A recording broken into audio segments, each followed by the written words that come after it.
Ya, terima kasih pemirsa, Anda masih bersama dengan Sudut Pandang Temanggung TV, dan apabila Anda ingin mengetahui lebih dekat beragam acara kesayangan Anda ini, silakan Anda bisa menghubungi kami, follow akun resmi Instagram Temanggung TV di Temanggung TV Official, atau silakan Anda bisa follow akun Instagram di Sudut Pandang TMG TV, atau via Facebook di Sudut Pandang TTV. Kita tunggu atensi dan masukan Anda ya.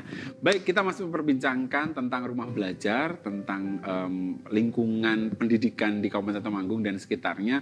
Terus juga di sini kita memperbincangkan tentang Mbak Tika yang memang di sini punya keahlian dalam mendidik murid-muridnya untuk menjadi wirausaha ya. Oke, kalau Mbak Tika sendiri awal masuk menjadi tertarik dengan rumah belajar pasti karena adanya pandemi ini. Iya, betul. Tapi awal masuknya sekali tertarik dan masuk ke rumah belajar seperti apa sih awal mulanya? Nah, karena balik lagi latar belakang saya ini mata pelajaran prakarya dan kewirausahaan. Karena kebiasaan saya dalam melaksanakan pembelajaran itu kan mungkin menurut saya ya asik lah gitu ya, asik, ada interaksi dengan siswa.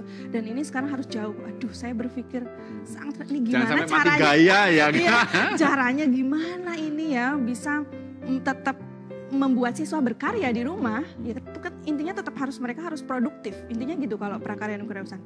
Tapi saya tuh jauh dari mereka dan pencapaian kompetensinya hasilnya saya melihatnya dari mana. Nah, saya mengikuti itu, belajar tadinya ya belum ahli-ahli sekali membuat video pembelajaran.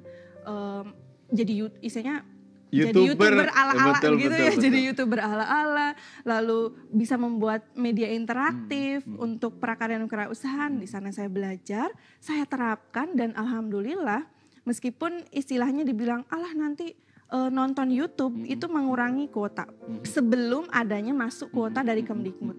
Tapi ketika saya memberikan video pembelajaran saya upload di YouTube yang dari hasil ini di rumah belajar, siswa-siswi banyak yang istilahnya komentar, Bu bagus Bu, suka sekali Bu, besok lagi ya Bu. Ya, dan responnya alhamdulillah positif, tidak memberatkan. Mas saya sebenarnya awalnya berpikir memberatkan atau tidak. Iya gitu ya, diterima apa enggak gitu tapi kan. Ternyata setelah saya telusuri itu ketika siswa melihat karyanya gurunya sendiri ada di situ dan gurunya juga berinovasi, mereka juga semangat untuk berinovasi. Dan bahkan saya melihat, saya kan waktu itu pembelajarannya kebetulan meminta siswa untuk berbudidaya tanaman sayuran. Nah, itu saya membebaskan pada siswa mau menanam sayuran apa saja. Tapi di dalam video pembelajaran di YouTube saya itu saya mencontohkan daun bawang. Kalau dalam bahasa ini oncelang gitu. Ya, betul. Apa itu? Itu apa kelebihannya atau apa titik positifnya? Positifnya kan tetap harus produktif. Yang pertama menjaga kesehatan, memproduksi makanan sendiri walaupun cuma sekedar bumbu. Saya bumbu dapur kan isinya daun bawang seperti itu. Tapi ketika siswa itu mengetahui proses cara menanamnya, itu karakter.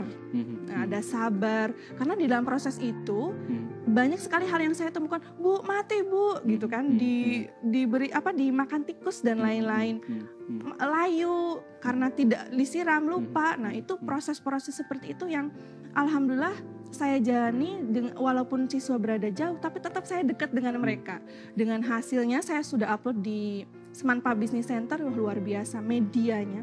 Bukan hanya sekedar saya yang membuat media pembelajaran berupa video, ternyata mereka juga bisa membuat hasil budidaya dengan diterapkan dalam sebuah video yang mereka edit sendiri di handphone. Jadi itu secara tidak langsung saya berinovasi, saya juga mengajak siswa-siswi juga berinovasi dengan memanfaatkan digital seperti itu. Oh ya, betul. Ya. Terkadang memang sepele tetapi itu punya makna jadi, ya. Ternyata ini bisa memberikan stimulus kepada siswa untuk berinovasi juga.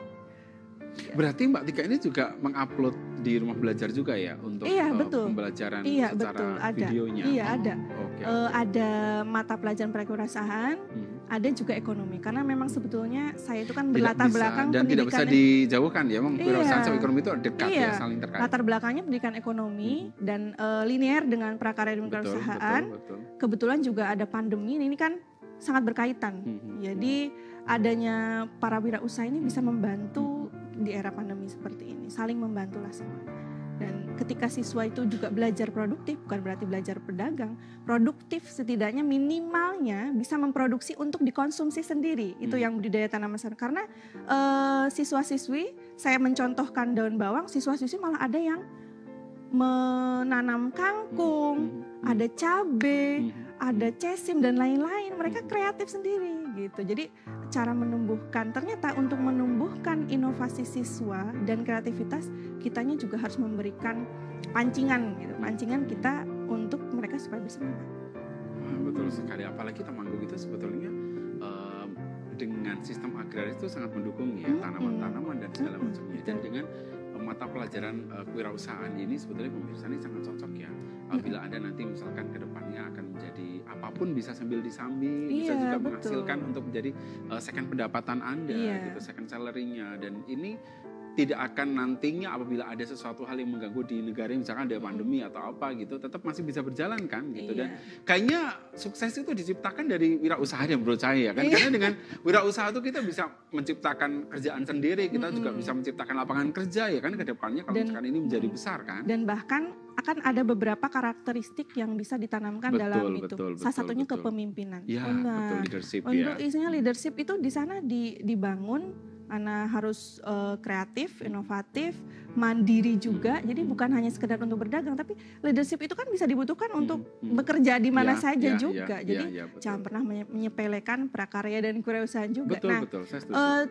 Motivasi saya untuk masuk rumah belajar lebih, itu salah satunya bisa masuk lebih berkontribusi di konten rumah belajar untuk membuat media-media prakarya dan kewirausahaan supaya bukan hanya sekedar di sekolah saya sendiri bermanfaatnya. Saya mengajak siswa-siswi di Indonesia supaya lebih peduli pada kewirausahaan dengan membuat bahan ajar. Apalagi sekarang banyak teman-teman David sekarang curhat gitu. Video bener ya, tahu-tahu gitu, mending kemarin aku punya usaha ya apa tuh. Nah ini nyesel kan gitu. Jadi sejak dini sudah ditanamkan oleh pemerintah melalui sekolah, SMA, apalagi di sini dengan adanya mata pelajaran kewirausahaan ini sangat penting ya kan. Untuk menumbuhkan jiwa-jiwa inovatif, jiwa-jiwa leadership, jiwa-jiwa bisnis ya kan ke depannya untuk bisa, karena kan kita tahu di Islam kan juga berdagang itu kan merupakan salah satu hal yang positif disarankan kan gitu. Negara juga kan disebut sebagai negara maju ketika persentase jumlah wirausahanya lebih dari 5%. Betul itu salah satu. Berarti kan harus jumlah wirausahanya sebanyak nih. Ini belum mencapai itu, makanya ayolah. Butuh dirubah mindset ya remaja-remaja kita ya. Nah caranya seperti apa? Ada di rumah belajar ya, tonton itu videonya dari Mbak Tika ya, mungkin seperti itu ya. Karena memang sekarang mengubah mindset orang tuh kayak misalnya biasa sukanya kerja di kantoran, sukanya gitu-gitu kan. Padahal sebetulnya kalau kita bisa berwirausaha tuh malah sebetulnya jam kerja bisa diatur sendiri, ya kan, kapasitas kita juga bisa diatur sendiri seperti itu ya Mbak Tika ya. Betul. Dan kalau misalkan nih melihat nih sekarang dengan adanya rumah belajar, titik positifnya dari Mbak Tika dengan sehubungan dengan mata pelajaran Mbak Tika, terus juga dari teman-teman yang mungkin sudah di lingkungan Mbak Tika di SMA Parakan mungkin sudah tahu rumah belajar apa sih sebenarnya positifnya dengan adanya rumah belajar ini? Iya, sisi positifnya kita bisa memanfaatkan teknologi informatika lebih karena teknologi itu yang dipandang orang, mungkin ada sebagian orang yang mengatakan ini banyak negatifnya. Tapi ketika kita memandang itu positif, memudahkan kita. Salah satunya dalam pembelajaran.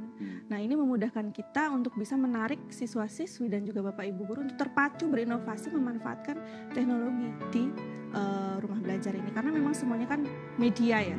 Media yang memanfaatkan teknologi, dan ini sangat memacu diri saya sendiri khususnya untuk bisa membuat bahan-bahan ajar di rumah belajar khususnya untuk prakarya dan kewirausahaan. Sangat-sangat membantu sekali.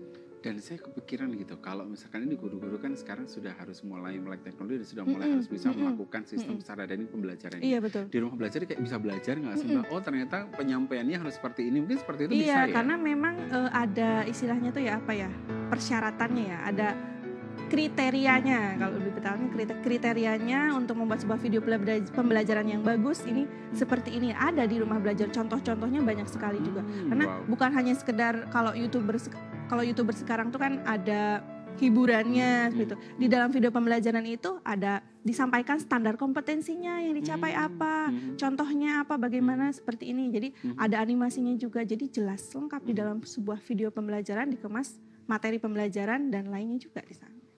Wah, jadi memang tidak hanya siswa ya, guru pun juga bisa Iya, belajar dari rumah belajar iya ya betul. sebetulnya ya. Bisa mengambil bahan-bahan ajar juga. Bagi yang mungkin belum bisa, kan pastinya ada yang belum bisa membuat bahan ajar sendiri. Ini bisa dimanfaatkan dan juga bisa di-download secara gratis. Dan bisa diberikan ke ya kan? siswa-siswinya. Tuh kurang apa lagi tuh manfaat dari rumah belajar ya. Sekarang makanya guru download aplikasi rumah belajar ya dari Play Store maupun App Store, itu gratis, tidak dipungut biaya sama sekali dan tidak ada biaya berlangganannya Iya, ya. betul. Baik, kita akan membincangkan berikutnya tentang sahabat rumah belajar yang nanti akan diperjuangkan oleh Mbak Tika di tingkat provinsi. Kita akan kembali setelah yang satu ini, jangan kemana-mana.